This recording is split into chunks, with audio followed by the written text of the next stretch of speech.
Ngayong araw guys, ay alas 6 pa nga lang ng umaga dito ay nagising na nga pala kami para pandawin itong mga tinahaan guys namin na panghuli guys ng mga kalantugas. Malapit nga lang pala guys dito sa may bahay ni Tarzan yung pinagtaanan natin yan at dito na rin nga pala guys natin ito lulutuin. Napakarami nga guys na nahuli natin ngayong araw, halos mapuno dito sa kawa, kaya nga guys ginataan na lang namin yan at dito nga guys namin pinudrip.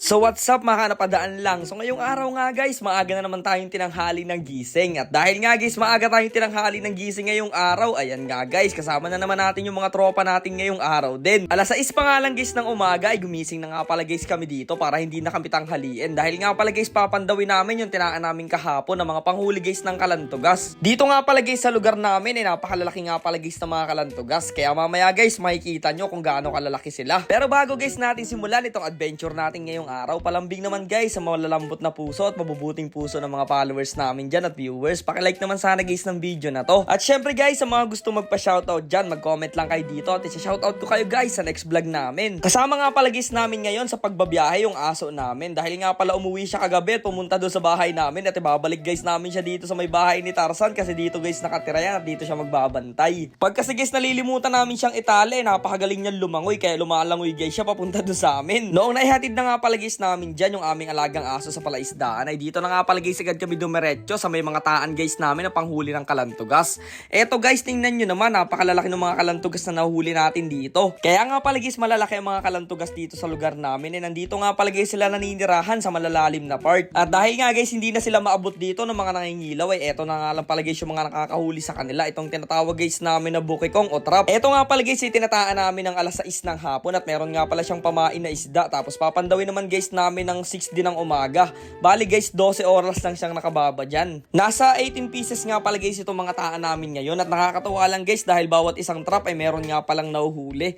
Talaga naman guys, sure na naman ang pang-food trip natin ngayong araw kaya tuwan-tuwa na naman guys yung mga tropa natin dyan, lalong-lalo na yung tropa natin si Dugong sa likod. Syempre kasama ko rin dito yung tropa namin si Angelo at si Miguel at kami nga pala guys sa mga adventure ngayong araw. Eto nga pala guys mga trap na ginagamit namin panghuli dito sa kalantugas ay kami nga lang pala guys ang gumawa niyan. Mukhang madaling tingnan guys yung mga ginawang trap namin pero sobrang hirap talaga na nadanas namin dyan bago kami makatapos. Pero worth it naman guys yung mga nagawa nating trap dahil napakarami na rin guys nahuhuli natin mga alimango at mga kalantugas dito. At noong napandaw na nga guys namin lahat, syempre bumalik na kami dito sa may bahay ni Tarzan para guys makapagtimpla na rin ng kape at mainitan yung sikmura namin. Sobrang ganda nga pala guys ng umaga ngayon at talagang bagay na bagay sa adventure natin ngayong araw. Kaya eto guys, itatabi muna natin at aalisin natin yung mga nahuling mga kalantugas nito mga trap natin. Habang inaalis nga guys namin yung mga laman dito na nahuli namin, tingnan nyo naman guys yung napakagandang view dito. Napakabanayad guys ng tubig. At dahil nga guys mabibilis din gumapang yung mga kalantugas na yan, ay dito nga pala guys namin nilagayan sa malaking kawa para guys pag umakyat sila hindi sila matuluyang makatakas. Eto nga pala guys ang gagawin namin pang ulam o pupudripin natin ngayong araw. Madami rin to guys, paniguradong mabubusog kaming magkakaibigan dito. At habang nagkakape guys, gusto ko muna kayong ipasyal o ilaka dito sa may taas ng bahay ni Tarzan. Eto guys yung view dito pag umaga.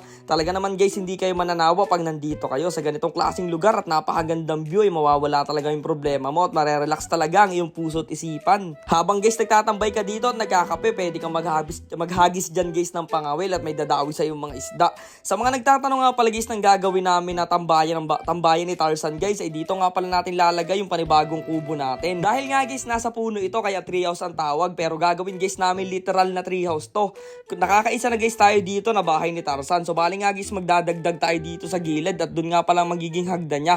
Bali guys tatawagin na natin tong 2 house, hindi na 3 house. Pero dahil nga guys 3 house ang tawag dito, ay susubukan pa rin natin gumawa ng isa pang kubo dyan kaya magiging 3 to guys. Pero sa ngayon ay unahin lang muna namin na yung pangalawa. Yun nga pala guys, panibagong project namin ay tatawagin naman naming tambayan ni Tarzan kasi meron na guys tayong bahay ni Tarzan. Maya-maya nga lang guys, dumating na rin dito yung camera girl namin na kapatid ko. Wala daw siya guys pasok ngayong araw kaya makakapag-video siya o makakapag-camera siya sa amin. Kaya nga guys, nagpasiga na rin kami ng apoy dito at nagkayod na rin guys ng nyug itong tropa natin si Angelo. At habang nagkakayod siya guys, yung tropa naman naming dalawa doon na si Dugong at si Balong, puro tawa lang at nagangat-ngat ng kuko. Kaya nga guys, sabi ko sa kanila magbalat na lang sila ng bawang at sibuyas dyan para makapaggisa na guys kami. Grabe nga guys yung pagluluto namin ngayong araw, talagang napaka-solid itong pupudripin namin. Kaya kung mapapansin nyo guys, tuwan-tuwa talaga kami dyan. Big shoutout nga pala guys sa lahat ng mga OFW na palagi nagko-comment na nanonood ng mga vlog namin. Mag-iingat po kayo palagi at sana pagpalain kayo ni Lord. Tapos ayun guys, guys, pagkagisa nga pala natin ng sibuyas at bawang dyan, ilalagay na guys natin tong fresh na mga kalantugas. Talaga naman guys, naglakalakaron pa yung mga yan.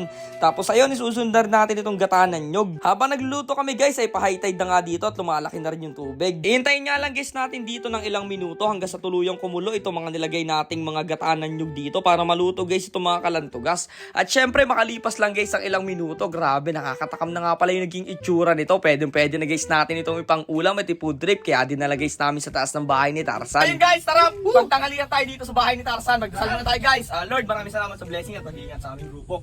Amen. Amen. Guys, tara kain tayo. Tingnan nyo. Napakalaki nito guys. Napakarami nating ulam ngayong araw. Biyakin natin to guys. Sipit pala ano. Tingnan mo naman guys. Napakatabaw. Solid lahat ng mga kalantugas na nahuli natin. Kain tayo guys. Quality. Sipit. Tapos wala suka mahalang.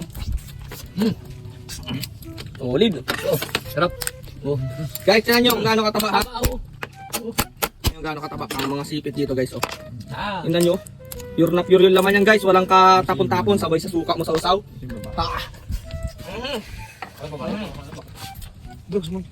Sarap. Meron dito. Ito guys, grabe na naman guys yung naging adventure at napakasarap na naman guys na naging food trip natin. Maraming salamat sa palaging nanonood sa mga vlog at mga adventure namin. Samahan nyo pa kami guys sa mga susunod pa nating adventure.